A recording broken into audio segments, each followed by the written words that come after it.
Assalamu alaikum. This is Dr. Zuhaib Ahmed, and today we will start our next module, woven fabric manufacturing.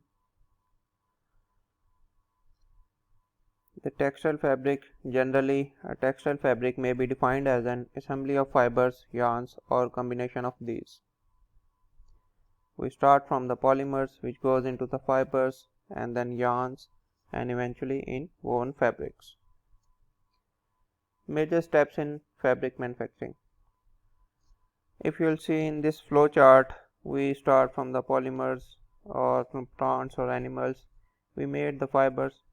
I'll use both languages, English and Urdu, so that you may understand easily.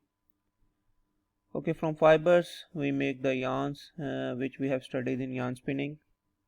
Then from yarn, in which we have different fabric manufacturing methods, which are weaving, knitting, braiding, tufting, and non-woven. By these methods, it goes into the fabric which is being used for home furnishing, apparel और industrial use.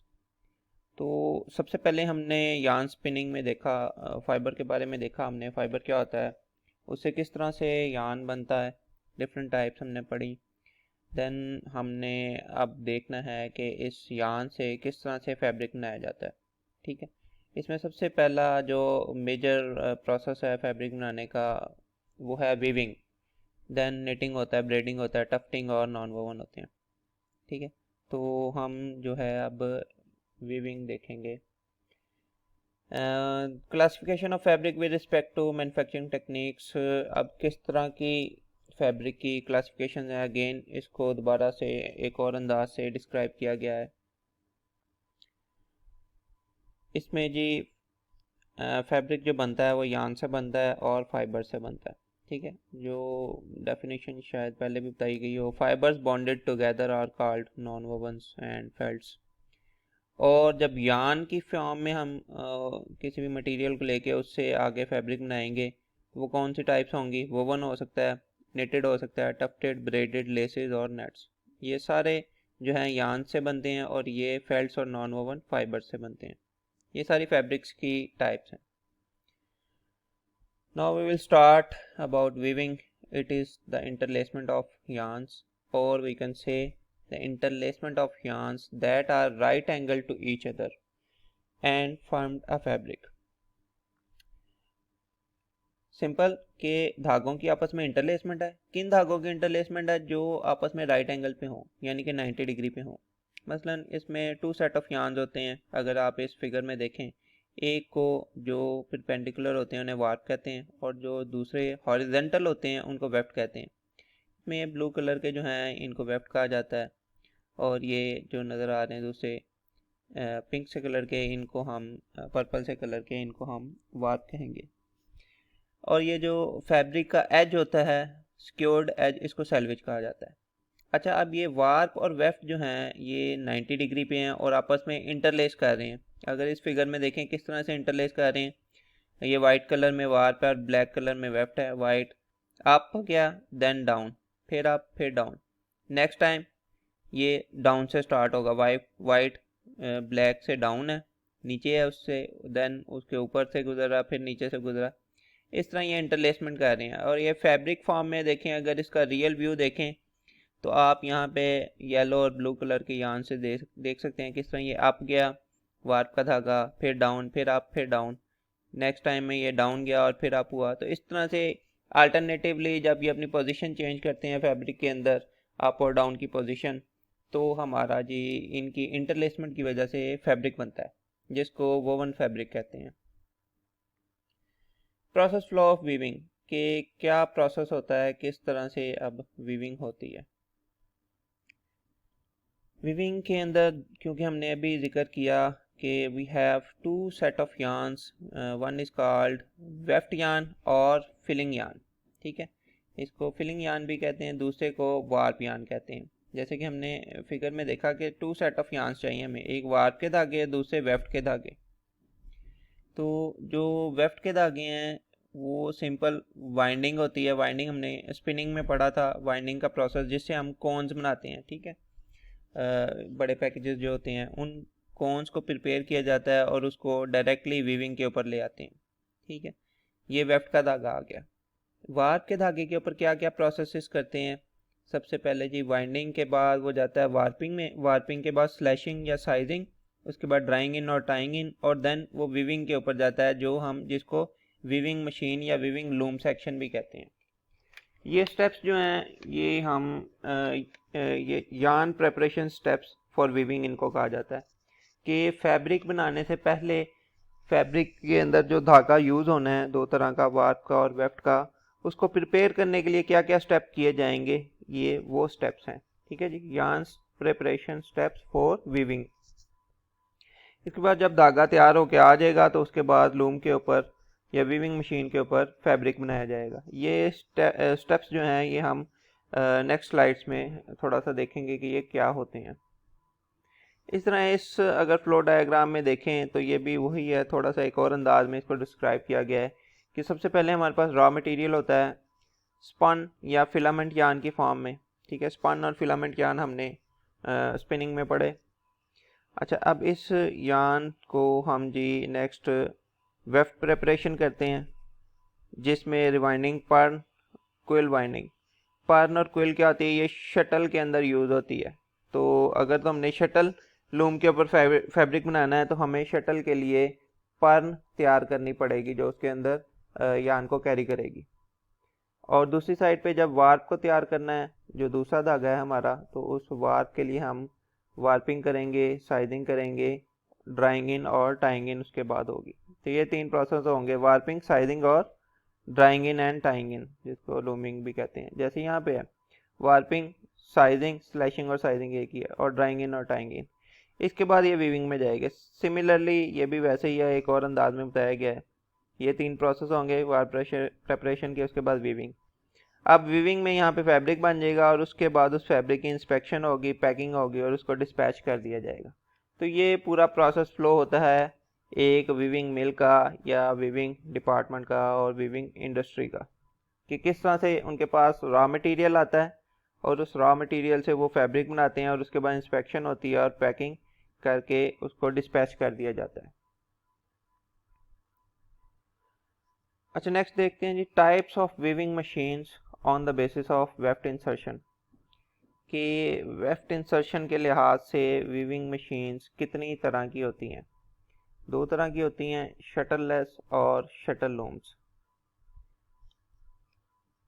अच्छा, shuttle less के अंदर आगे चार categories हैं, air jet, rapier, projectile और water jet. जबकि shuttle के अंदर हैंडलूम या पावर लूम स्लैश। ठीक है, तो आगे ये किस तरह से काम करती हैं ये भी हम देखेंगे अभी नेक्स्ट स्लाइड में। तो ये सबसे पहले डायग्राम जो हमने दिखाई गई है, इस डायग्राम में देखें आप, शटल लूम दिखाया गया है कि शटल लूम जो है फिलिंग यार्न को कैरी करती है, जो वेफ्ट का धागा होता है उसके अंदर, शटल के अंदर एक पर्न होती है जिसके ऊपर धागे को वाइंड किया गया होता है। ठीक है, तो इस यार्न कैरियर की वजह से इसका नाम शटल लूम है। ये शटल की डायग्राम आप फिगर में देख सकते हैं कि शटल किस तरह की होती है, वुडन शटल होती है जिसके अंदर पर्न होती है और इसको एक साइड से बीट किया जाता है, फिर लूम की दूसरी साइड से बीट किया जाता है। तो ये through out the width of loom move करती है और यार्न को, वेफ्ट के यार्न को कैरी करके लेके जाती है। एनिमेशन में भी देखेंगे, वीडियो में भी देखेंगे, नेक्स्ट स्लाइड्स में आएंगी। देन नेक्स्ट है हमारे पास प्रोजेक्टाइल लूम। ये प्रोजेक्टाइल एक मेटेलिक पार्ट होता है, ये यार्न को कैरी करके लेके जाता है। क्योंकि ये लाइट वेट होता है इसलिए इस मशीन की स्पीड ज़्यादा होती है। नेक्स्ट रैपियर, ये देखें अगर शेप्स, ये रिजिड रैपियर है, ये फ्लेक्सिबल रैपियर है। ठीक है, ये रैपियर यार्न को कैरी करता है। उसके बाद हमारे पास एयर जेट लूम है जिसमें with the pressure of air nozzles हम जी यार्न को एक साइड से लूम की दूसरी साइड तक मूव करवाते हैं वेफ्ट इंसर्शन के लिए। देन वाटर जेट, जिसमें हम with the pressure of water yarn को हम मूव करवाते हैं एक साइड से दूसरी साइड तक। इन सब को कहते हैं जी फिलिंग इंसर्शन सिस्टम्स, कि कौन कौन से फिलिंग इंसर्शन सिस्टम है या वेफ्ट इंसर्शन सिस्टम कौन कौन से हैं। कौन कौन से हो गए जी? बाई शटल, प्रोजेक्टाइल, रैपियर, ये दोनों रिजिड और flexible, air jet and water jet weft insertion system. कि लूम के ऊपर फैब्रिक बनने के दौरान किस तरह से वेफ्ट को इंसर्ट किया जाएगा। थोड़ी सी हिस्ट्री ऑफ वीविंग देखते हैं कि फ्लाई शटल कब बनी। 1733 जो सबसे पहले शटल लूम थी, हैंड ऑपरेटेड थी। देन 1745 में एक और लूम बनाई गई जैकार्ड की तरफ से। 1785 में ची कॉर्टराइट ने invented power loom. Shuttle loom जो पहले हैंड लूम थी उसको कन्वर्ट कर दिया पावर लूम में, ठीक है। अब with the help of motor वो चलने लग गई और उसकी स्पीड में और उसकी प्रोडक्शन में इजाफा हो गया। देन 1930 में जी प्रोजेक्टाइल लूम बनी, ठीक है। ये भी एक रेवोल्यूशन थी। पहले सिर्फ शटल लूम्स होती थी जिनकी स्पीड इतनी ज़्यादा नहीं थी, नॉइस ज़्यादा थी और काफ़ी हैवी शटल होती थी, प्रोडक्शन कम होती थी, ठीक है, और पावर भी ज़्यादा लेती थी। देन प्रोजेक्टाइल आ गई उसकी जगह, उसकी प्रोडक्शन भी अच्छी थी शटल के लिहाज से, नॉइस भी कम थी, ठीक है, और पावर भी कम लेती थी। देन रैपियर लूम आई 1972 में। उसके बाद एयर जेट जो एक और रेवोल्यूशन थी वो 1975 में आई, जो आजकल के दौर में सबसे एडवांस्ड मैकेनिज्म है और फास्ट मैकेनिज्म है फॉर फैब्रिक प्रोडक्शन। अच्छा, वीविंग में हमने प्रोसेस फ्लो देखा था कि वीविंग के यार्न, वेफ्ट और वार्प जो होते हैं, ठीक है, अब उनको किस तरह से तैयार किया जाता है। वेफ्ट का धागा तो डायरेक्टली कोन्स के ज़रिए आगे चले जाता है, वार्प के धागे को किस तरह से हम प्रिपेयर करते हैं। तो इसको कहते हैं weaving preparatory processes. Before weaving the weaver beam needs some few operations before placing the beam on loom. तो जो बीम होता है जिससे हमने फैब्रिक बनाना है, जिसके ऊपर धागे वाइंड किए गए होते हैं, उस बीम को तैयार करने के लिए जी लूम के ऊपर ले जाने से पहले पहले उस पर कुछ ऑपरेशंस किए जाते हैं। कौन से ऑपरेशन करते हैं? वार्पिंग, साइजिंग और ड्राइंग इन, जैसे कि हमने ये लास्ट फिगर में भी देखा था।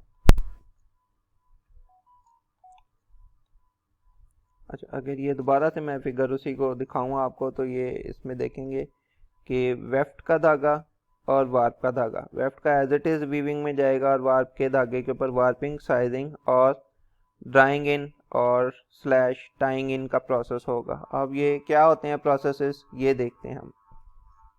वार्पिंग सबसे पहले है जी। वार्पिंग क्या होती है? To make bigger packages to supply warp yarn, ठीक है जी। वार्प यार्न को आगे सप्लाई करने के लिए बिगर पैकेज बनाया जाता है यार्न को यूज़ करते हुए विद यूनिफॉर्म टेंशन। किस तरह से?